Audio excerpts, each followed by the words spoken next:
Hi, it's Henry from Blue Onion. We're here today at Tennick Accountants based up in Cramlington. Today we're delivering a workshop on how best to use AI for business. Let's go.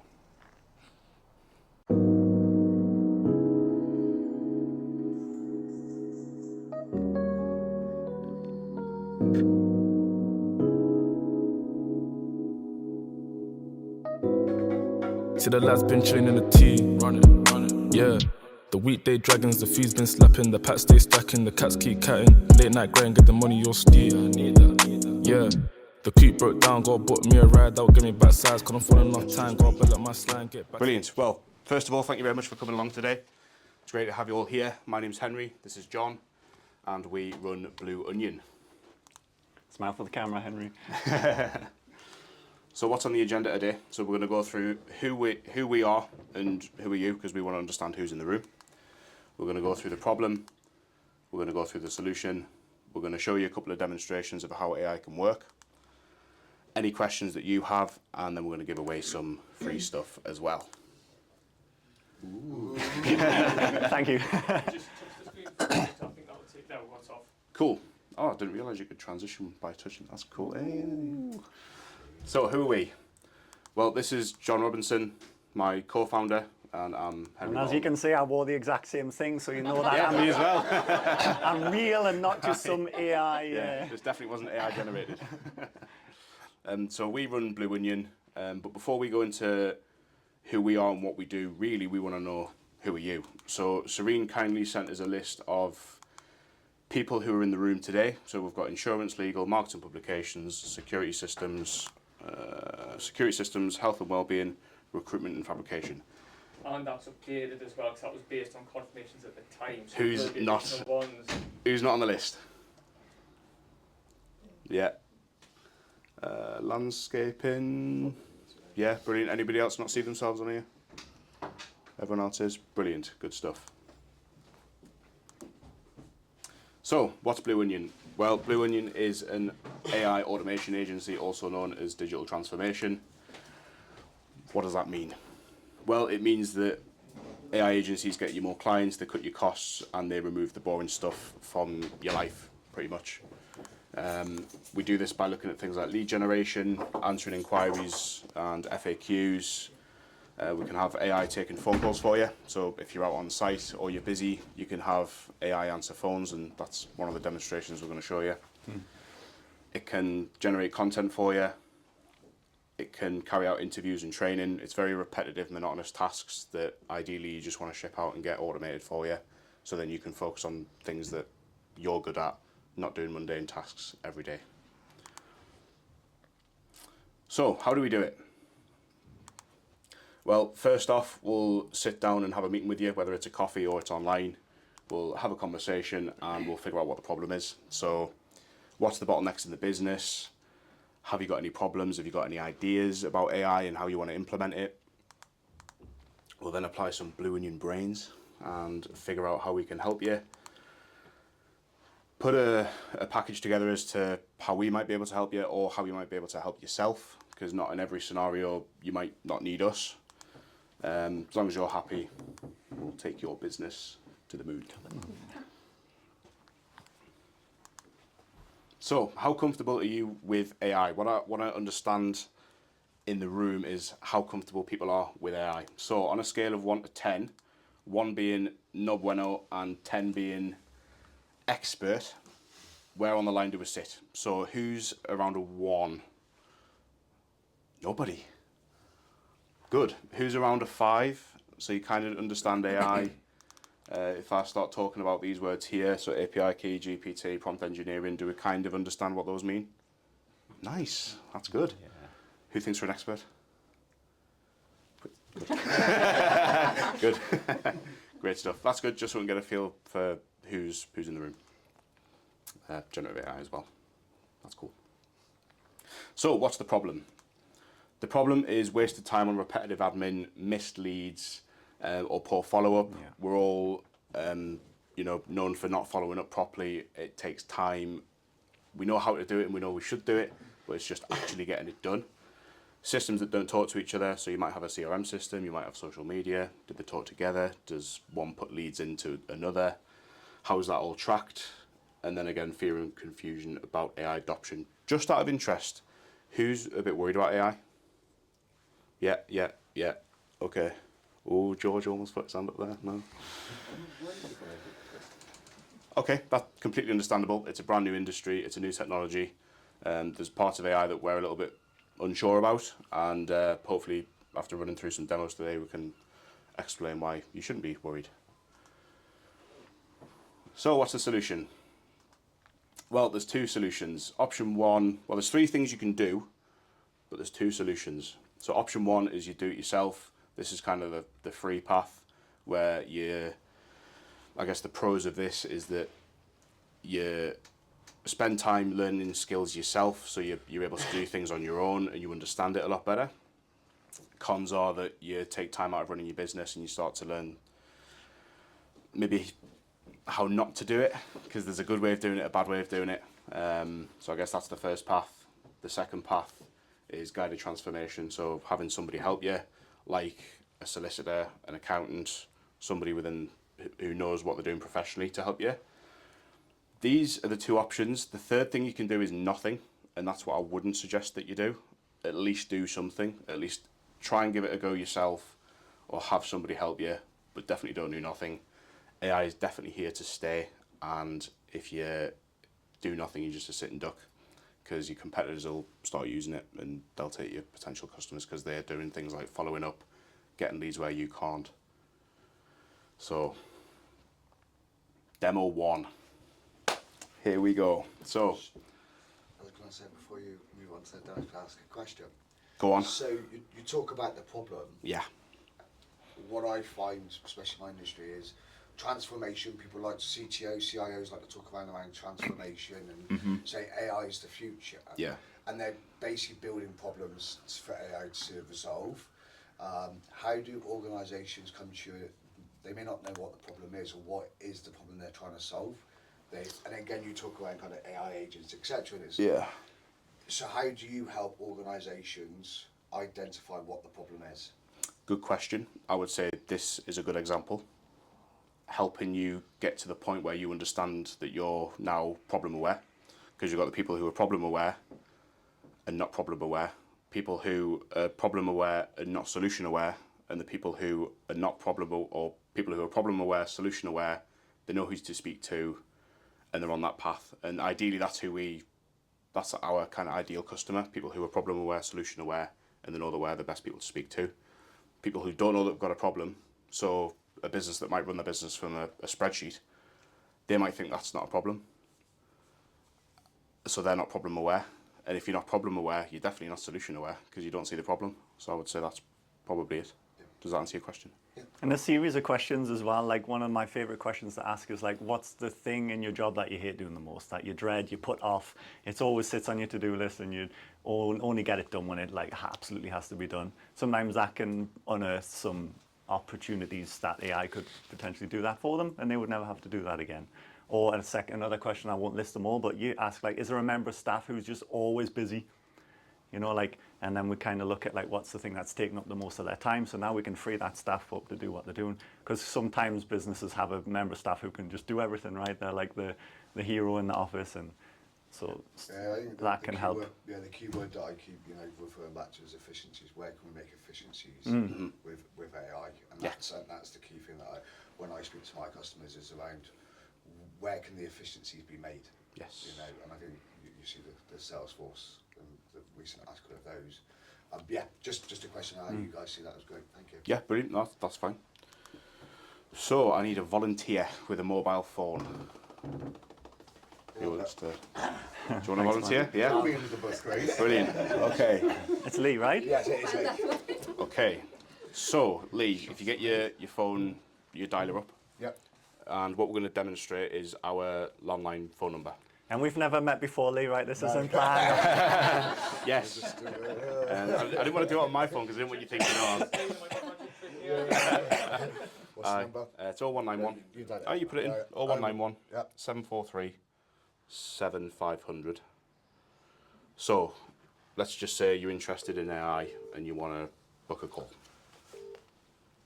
Hello, Blue Onion. Jessica speaking. How can I help you today? Hey Jessica, it's Lee here. I'm really interested in AI phone calls. Can you give me some information on what Blue Onion does? Hi, Lee. Just to clarify, are you asking about how our AI phone call system could work for a company like Beyond Finance? Or are you looking for info specifically on Beyond Finance itself? Yeah, I'd like to understand what Blue Onion can do for AI phone calls. Got it. It's great, You I've want got to a know what Blue Brazilian Onion accent. can do? She shuts up if you. Yeah, that's correct. Perfect. So our AI phone call system can handle things like answering inbound calls, qualifying leads, booking appointments, following up with clients, and even making outbound calls for reminders or updates. All fully automated, but still sounding natural and human-like. Do you want me to walk you through how it could be set up for your business specifically? Yeah, I'd be really interested in the outbound calls solution. So you're more focused on the inbound call side of things. We can set up AI to answer calls, capture caller details, qualify their needs, and even book them straight into your calendar, all without missing a single call. Do you want me to send you some examples of how it works in action? Yeah, that would be great. Sure thing. What's the best email address to send those inbound call solution examples to? Could you spell it out for me so I get it right? L-E... Some examples for you. Would you also like me to arrange a quick call so we can go over how it could be tailored for your setup? Yes, that'd be great. I'd like to speak to Henry. Sure, I can arrange that for you. Before I connect you with Henry, could you tell me a bit more about what you'd like to discuss with him regarding the inbound call solution? Yeah, just like some overall information. All right, sounds good. I'll let Henry know you're looking to go over the inbound call solution in more detail. Let me see if he's available to take your call now. Let me transfer you to a manager. Please hold on. Lee is interested in Blue Onion's AI inbound call solution and has requested examples to be sent to Leah at praxis.co.uk. They would also like to arrange a call with Henry to discuss the solution further.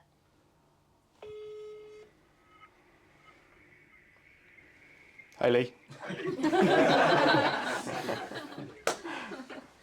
So there we go. That's the first demonstration. A couple of bits that she messed up on. Naturally, that's going to happen. It's quite a new system for us. So as time goes on, she'll learn. Because that is AI and how you can apply it into your own business. So if you're busy or it's 9 p.m. at night and somebody wants to call you, that call can still take place. I think the most important thing is just having somebody answer the phone, because 72% of businesses, when it comes to B2B sales, pick the first business they hear back from. So if you can answer calls 24/7 and simultaneously, Jessica, we've tested this, Jessica can take up to, I think it's about 5 phone calls. 10 phone calls at the same time, simultaneously. Is all of this in your private cloud? So again, it's not public and everything's secure? Exactly. So that system is linked with our CRM. So anybody who calls that number, their information goes straight into our CRM. And then I get notified on my mobile. What do we think? Impressive. Yeah. Better than the banks. Press 1. Yeah. Well, that's what we didn't want, because if you call up and it's like, oh, press 1 for this, press 2 for that, you just get annoyed. Whereas if you have, an AI agent to speak to, yeah, she's not perfect, but it's definitely better than the press 1 to 7 options. I honestly believe this is the next step for phones for all businesses. I believe it will be, how that press 1, press 2 is everywhere now, where some of us are old enough to remember when that was becoming a thing. I believe that it will all be answered by AI, so you will never have to wait again. And I think humans will be fine with that. They know it's an AI. The AI is always polite, always friendly, listens to what you've got to say, helps you get the solution. And you don't have to wait. Like, I was on the phone for 25 minutes waiting to speak to the bank the other day. I would rather not have waited, Yeah. I'd be fine to speak to an AI to get it done. So. Prime example. I know it was HMRC, not the banks, thank you. 25 minutes. 25 minutes. Just on one point, so I expect where Jessica failed to, or didn't pick up, so again, probably my dialect and my accent and my tone. How does, and again we talk around kind of learning models, etc., is that then manual reviews by humans to then go in and go, actually their person said this? How does that, because again, we've got so many dialects in the UK, it's probably the biggest in the world, where we've got accents. So the software that You've got foreigners like us. So the software we use we don't own it. We just license to use it. Yep. So the benefit is that there's some software developers always making it better. And so the first time we used that, it was all right, but it wasn't the best. And over time, it's got better. So yeah, she still slips up a couple of times. But So if you'd corrected her on the call, then that would have helped her for next time. Yeah. But since you didn't, we would have to go in manually and say, actually, he said outbound here, not inbound. Take care of that. And like Henry said, they are starting to add more and more accents as well to the kind of root training of the AI. Yeah, and for every call there's a transcription and a recording, so we can go in and say, "Oh, Lee called about this," and then just make sure that actually what's gone on. So for the first couple of times, you got to go in and check it, but it just means that you can do other stuff in your business and not get distracted, while AI helps handle things that maybe you don't want. And just so you know, outbound AI phone calling is not allowed right now. Okay. Cold calling outbound. You can send outbound appointment reminders and checkups and stuff, but outbound cold calling, you cannot do AI. So, for example, for a dentist, if when I've booked into a dentist previously, they've always given me a call the day before just to make sure I'm going to go. Yeah. A human does that, Yeah. and it is expensive to do in terms of per minute of what Yeah. people cost. It's really expensive. Yeah, they So if should you have a could list get- of people to ring that morning and check they're coming the next day. Yeah, Total waste of time. and they can ask questions like, "Oh, have you got any?" They can let them know about parking arrangements. They can let them know about the Wi-Fi password for when they're in the waiting room. There's so much stuff you can do, which a normal receptionist just doesn't have time to do, whereas AI can just methodically go through Goes a back to that process. efficiency. I think that's the efficiencies. And Yeah, definitely. Brilliant. So I'm going to swiftly hand over to John. He's going to go through Oh, cool. Right. demo number 2. Thank you. So I'm John, as Henry said. I just want to give you a quick backstory. So I started, the story starts when I went to uni to do drums. Do I have any musicians in the house? Learning. Right, so I thought as a teenager I'd be rich and famous and have the rock and roll lifestyle. And obviously me standing here, we know how that story ended. But I did make a career out of it. So I went traveling the world playing drums in the hotels and weddings and what have you, okay? And I quickly learned that I needed more gigs, so I had to learn marketing. So there is a point to this story. So I learned all about marketing, how to get more gigs, how to sell myself. And then I found out that I was quite free through the daytimes. I was like, oh, I've actually got a lot of time through the day, what can I do? And I wasn't also making as much money as I wanted. So I started teaching. And I actually fell in love with marketing and I fell in love with teaching, believe it or not. And I obviously fell in love with drums before that. So the long story short is that I ended up starting lots of online businesses and they all failed. They were on the side. So I was always doing my drumming, but I would try and start like a course creation thing or a website thing or a marketing agency or some kind of online business, okay? And they all failed, but I learned a lot throughout it. And this story spans over about a 15-year period, by the way. Sorry. When I came back to England and actually started my first successful business, John DMC, which is a digital marketing and coaching business. So I coach people on marketing and I also deliver marketing for them. And if anybody knows the date, November 2022, does anyone know why that date's? So that's when ChatGPT came out and changed the world, because what ChatGPT did, thank you very much, he put AI in the hands of everyday people in a format that we all understand, conversations. Okay, so AI has been around for decades, 50, 60, 70 years. But in November 2022, it became available to the public for free in a conversational platform. So I fell in love with it and I followed Dominic Ashburn's story. Does anybody know that? Mr. Grateful? Oh, you've got to check it out. Mr. Grateful created an AI agent that helped him go from 0 to 100,000 followers in 30 days. The AI was like helping him create the content and he did it in 21 days. It's quite an inspiring story. And that got me like in love with AI. So I started using AI to deliver to my clients and eventually realized, actually, I want to go all in on the AI. And like Henry was saying this morning when we were chatting there, I also wanted a business partner. So I remember putting a post on Facebook saying, anyone want to start a business, you know, silence. But a few months later, the universe must have been listening, because a few months later, Henry appeared and you could not ask for a better business partner. Oh, honestly, Henry, like he is a bit of, He's amazing. Like he's just like he brings so much abundance into the business. He just doesn't stop working. He's got a great personality and attitude. Viking Ninja over there. So a bit of bromance there. So we shook hands, didn't we, on May 31st. It's been 3 months since we've been doing the business. We went official on 2 months ago. You know, got like incorporated in the limited company. And that story is just to build a little bit of credibility, right? I just wanted to build a bit of rapport with you and a little bit of credibility so that you understand that what I'm about to show you isn't just some like flashy thing that you can scroll through on Instagram. I don't know if anyone watches like AI reels of like, oh, did you know this tool? And oh, this is going to kill all marketing agencies. And your personal trainer doesn't want you to know about this AI and stuff like that. This is like a legit, businessly applicable AI agent that can do work for you, okay? So if we can just pull up the N8N. There we go. And if you just open Newsjacker This one. agent. Is anybody familiar with N8N? Yeah. I thought you'd be. So N8N is an automation platform where you can build things and you can build AI agents in it. So I'll let Jonathan. Yeah, this is under the hood of an AI, right? So ChatGPT is not AI. It's an LLM, it's a language model, it's a chat interface using AI, okay? So a lot of people think when we say, oh, we do AI, they just immediately go to ChatGPT and think we can just chat and get some content written. But you can actually program automations using AI nodes to do tasks, to actually get things done for you, where you literally are. I mean, our goal is always 100% hands-off, not always possible. But so this is kind of like, I'm not gonna like get you into this, I'm just quickly check my notes.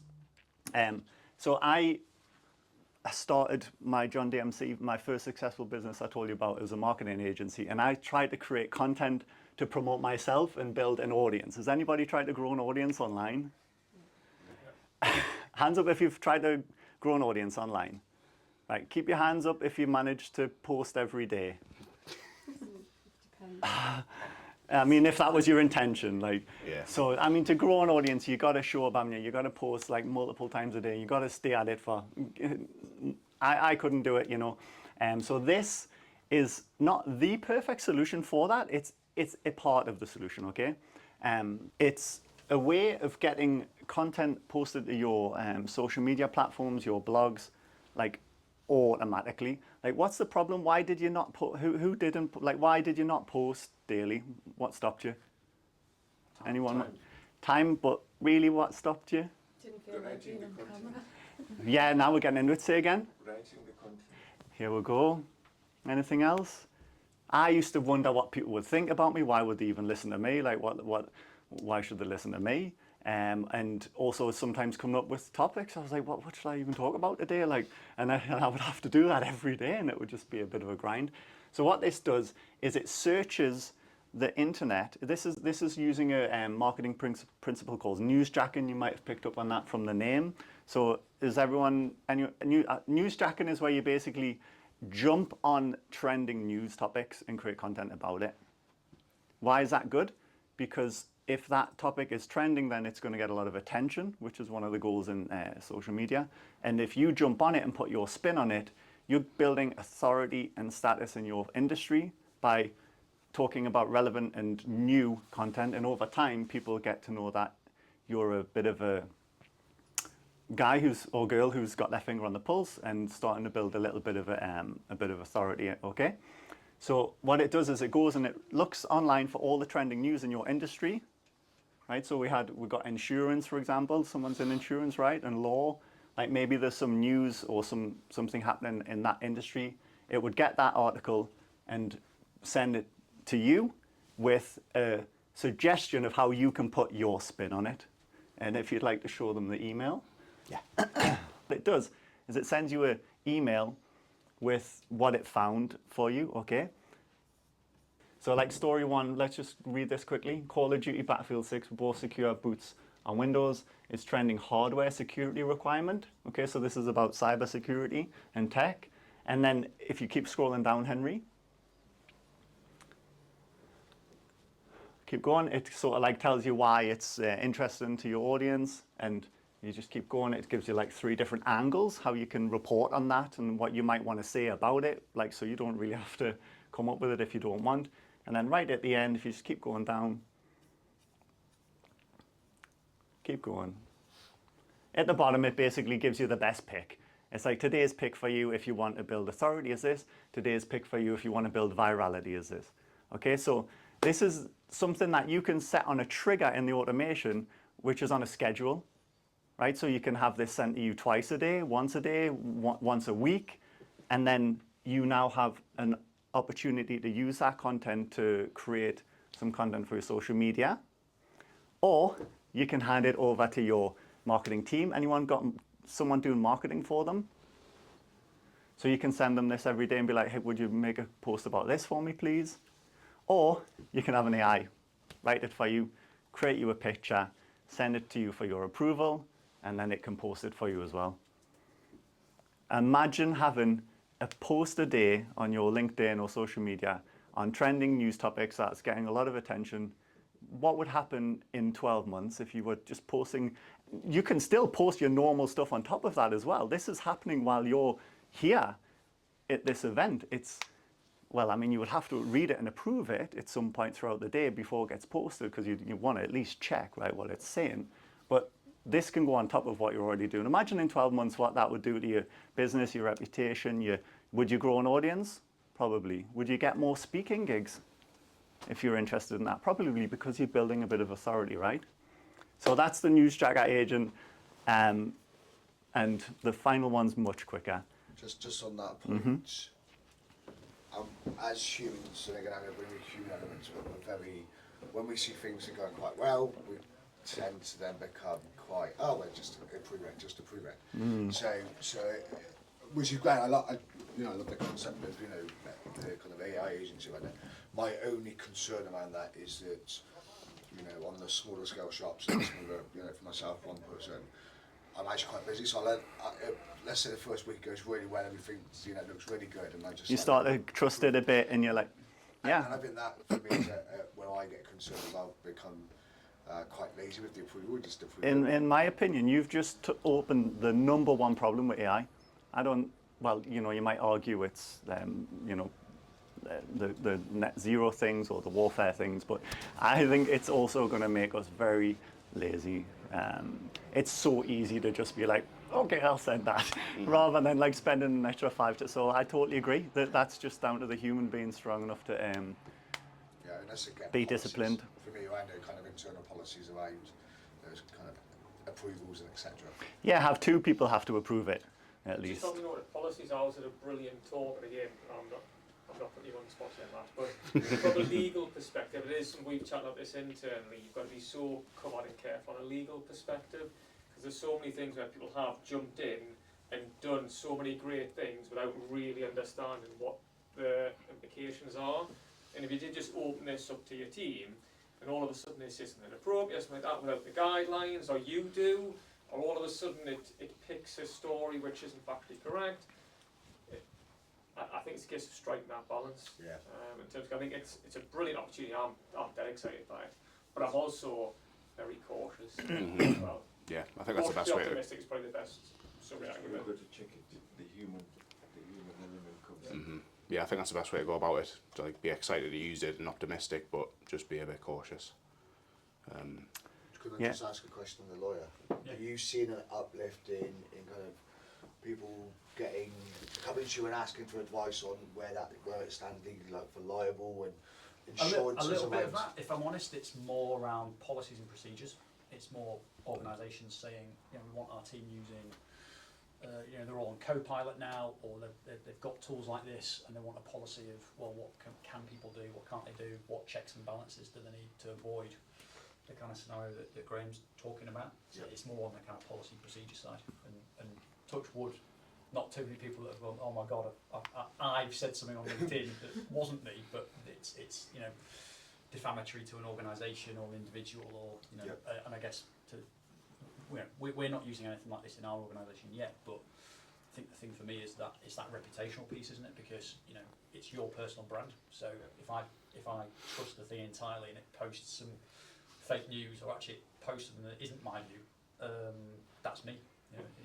It's your face on it. It's that time checking, isn't it? So. Yeah. But it's also new there are not many caseload to prove it, to try it out. In time, that will happen. Yeah, well, I was chatting. I'm conscious I'm sort of taking over this point, but we were having a chat earlier, weren't we, about contracts? Because one of the things I do is I write contracts for clients. Clients have started saying, well, I've written it, is it all right? Well, that depends. Depends what you wanted it to say. So if you've got a really, really clever tool like this that's got all the right prompts in, then actually the output might be pretty good. It might be 80% of the way there. If you ask ChatGPT to write you a shareholders agreement, it will be a shareholders agreement. Whether it does any of the stuff you wanted is another matter. And we've got, I think there'll be a lot of litigation in future because people are, and no one here, but people are mindlessly using AI. And then if you end up in litigation, you go in front of a court, judge says, well, what was your intention and what was your intention? And you're going to have two people stood in a witness box who have to say, I don't know, because it was all done by technology. So I don't know what the answer is going to be to that.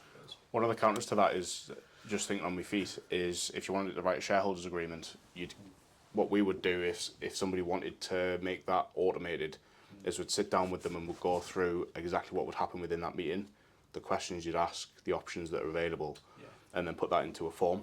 And then that form is filled out by the person that wants the shareholders agreement, and then that gets turned into a prompt, which then the agent can then generate something based on data that's been put in, and then the output is much better. So instead of going through ChatGPT, then you've got a very long string of conversation that you can never find again.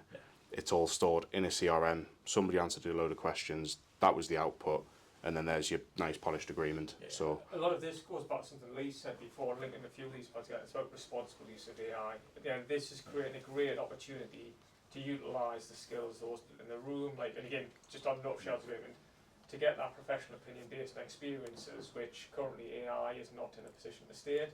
But there's opportunities at various points in the conversation. Obviously, we're doing it with you guys in a minute, whereby things can be streamlined, conversation via a phone call, collection of data via a form, drafting of a LinkedIn post subject to approval. It's just trying to get a responsible use of it. Agreed. The key thing. I think the main thing is like embracing it but not relying on it. I think that's kind of like where we are in our business. It's like we understand that this thing's going to evolve, and like you said earlier, it's here to stay. But it's about, like you say, we're acknowledging it, but we don't necessarily rely on it for the final output. We always have to cast an eye over whatever it does. It's the final output that's the important bit, because even if you put good data in, it can still hallucinate, it can still make mistakes, as we've seen with the demo earlier, so it's just got to make sure it's right. One final thing I'll show before you went the last. That's all right. I promise. Phrase I've used several times, it's not mine, somebody else used it. It's behave like a robot, be replaced by one. And I think that is a very, very key one. I might steal that. Just see that again. Just don't put my name next to it.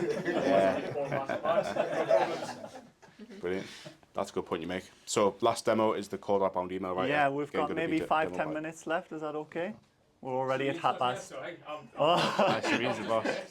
Great. So the news tracker one I just showed you is useful for anybody doing B2B or B2C. You work in any niche, especially industries that are like news heavy. You know, it's really great for that. And you can, obviously it does written content, but you could also read the script if you wanted to make video. And once that's set up, you get content on your page daily, weekly, whatever you like. The email outbound writer. Who's ever done cold email outbound? How did it go? How did you do it? How did you do it, I should say? Did you write what? The way we've done it is we've looked at maybe a particular target client for a particular product, and then spent the time, writing a specific email to that person. So look, we know about your business. Cool, sniper approach. Can we come and have a conversation with you about what you're up to, and by the way, we do this. Yeah, perfect. Okay. And how long did one email take you to find one client, write the email and send it? 15 minutes. 15, 20 minutes? Of my time, but then there's obviously the marketing time within the back. Finding it as well. Yeah. Exactly. So there's two basic ways you can do email outbound: sniper approach, where you find the perfect person and send them an email, or the like sort of shotgun, scattergun approach, where you just like blast everybody with the same email and hope it lands, okay? And I did the sniper approach as well. I used to, when I first started John DMC, I had no clients, I had a lot of time. So what did I do? Woke up in the morning, opened my laptop, searched for the perfect client, read up a little bit on their website and social media, made them a nice email, put a quick video in it actually and sent it to them, okay? And 10, and my goal was to do 10 a day. And I would get to like lunchtime, 12, 1 o'clock, maybe I'd done 6, 7, 8, 9, 10. And then the next day, same thing. So that's like 3-4 hours a day, right? Fine, I had no clients when I just started, but how long do you think I could keep that up for? After about 3 weeks, I was done with it. And waking up, oh man, it was so hard. Anyway, so this cold email outbound writer is kind of like, it's not the exact perfect way like that would be, but it's very close to it. What it does is it goes onto your client's website, all right, and social media if you want to add that part in. This one doesn't yet. And it researches them a bit and finds some personal touch and writes a personal email and sends it to them, okay?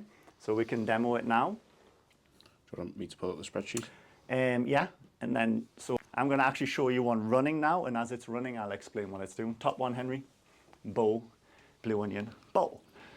There we go. So you hit start, which is that big red button. Don't press the red button. Oh, Henry's found a new button. I didn't even know about that one. Now it's looking at the sheet and getting those leads, which you've completely forgot about and you never saw and they're wiped from your memory, right?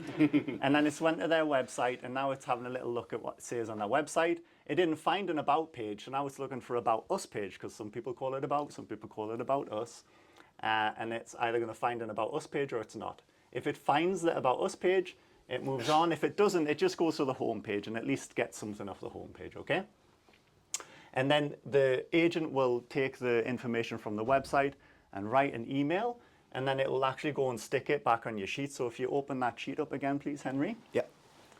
Oh, now he's on the home page. It's going a little bit slower than it usually does. So just for the sake of speeding this up, it'll actually pop up here. I'm a bit of a geek. I like sometimes leaving this sheet up and watching the emails just pop up. I'm like, oh, amazing. But if you just click on sheet 3 at the bottom, Henry, you can see an example of the email. Hi, Scott. I know how competitive the insurance brokerage market can be, especially at David Roberts. Writes a custom message for them, and then we can put those sheets into a tool called Instantly or any other email outbound software, and we can start sending them. So if you go over to Instantly, Henry, this actually you're on the perfect page. This is a client that we're actually running this agent for, and Steve's, and he's actually getting a great response rate and a great positive response rate, and he's already had one client, and we've only been doing it since like end of August. Days, really, isn't it? Yeah, he's getting 250 emails a month, so he's doing it on a really small scale. And we've just launched ours 4,000 a month. 4,000 emails a month. So every day, 256 new businesses get an email from Blue Onion saying, do you want to have a chat?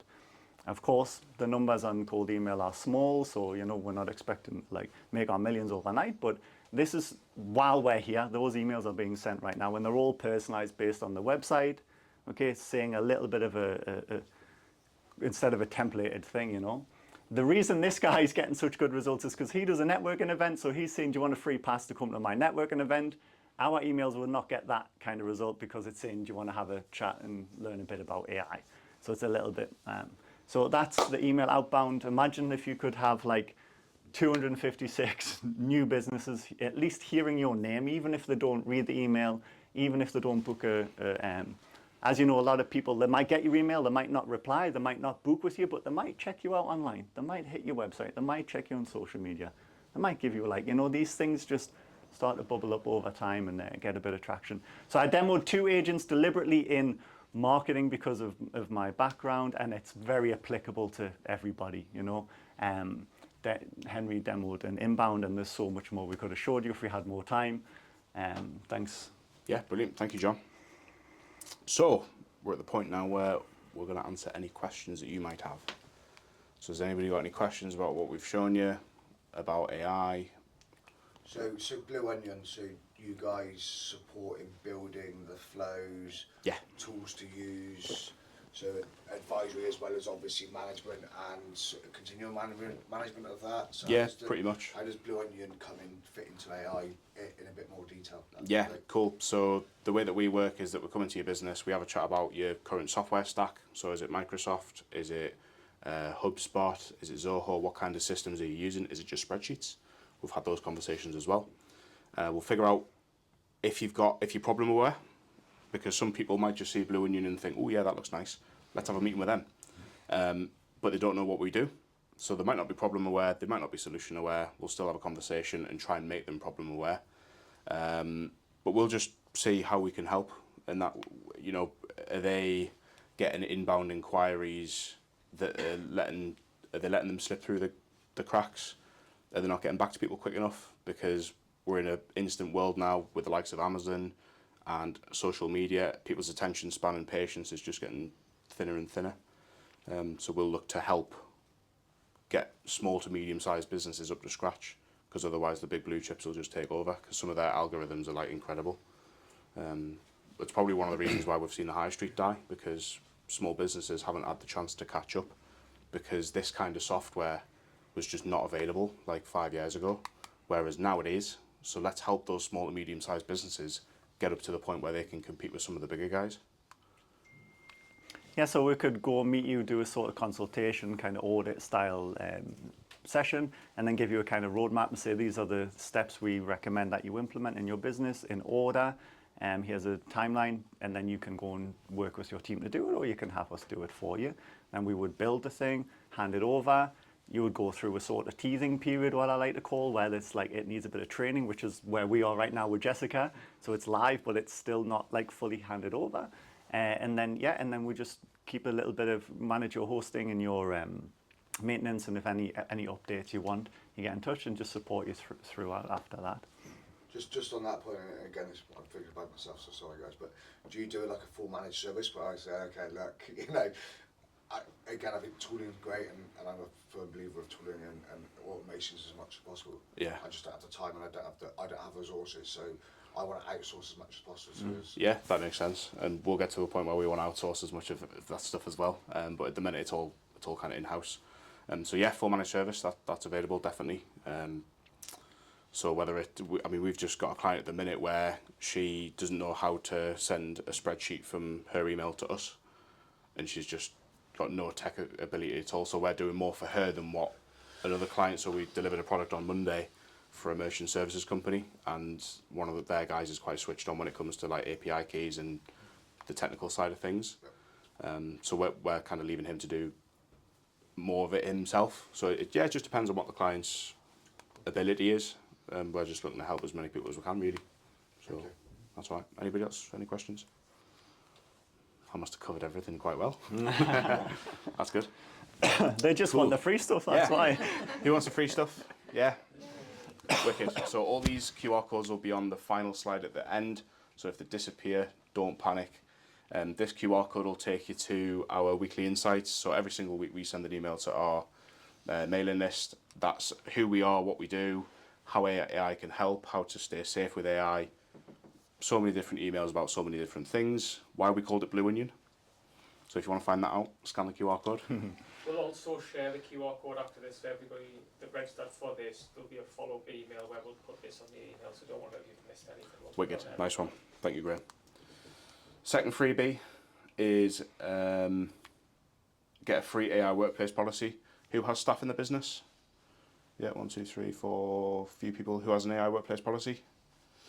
Oh, one person does. See how it compares to the one I wrote. Scan that and you'll get yourself a free AI workplace policy. It's a template, so all you've got to do is put your business name into it, as well as a few more AI tools that you might be using, and then you can distribute that amongst your staff, and that's free. And that is also a template that was written by Markle Law, based in Manchester. So that is an official one. We didn't just say to AI, write an AI policy to give out for free. The final one, the final freebie that we're going to give away, this deserves a bit of a drum roll. So we are happy to give away a 1 hour free consultation to anybody in this room today. Usually it's only half an hour, but because you've spent the time to come along and listen to us talk about AI, we're happy to give an hour away for free. So if you want to scan the QR code, that'll take you to a booking page. You can book an hour with us at any time in the next 2 weeks. Or if you don't like QR codes, just come and speak to us. We'll have a bit of time now as well, so I've got literally 2 slides, but feel free to drop them at the end as well. Wicked. So just to go through what we've covered today, we've gone through who we are, we've asked who you are, we've gone through the problem, the solution, we've taken you through a couple of demos, we've answered your questions, and we've given you some free stuff. Has anybody got any more burning questions? No? good stuff. I've done my job. So, just want to say thank you to everybody that's come today. Thank you to Graham and Serene that's helped organise this. If you want to go on our website, that's our website, thinkblueonion.com. We're on Facebook, LinkedIn, coming soon will be Instagram, YouTube and TikTok. But we want to focus on 2 main ones to begin with. And there's your free stuff. There's our emails if you want to contact us. Thank you very much. Thank you. Thank you. Thank you.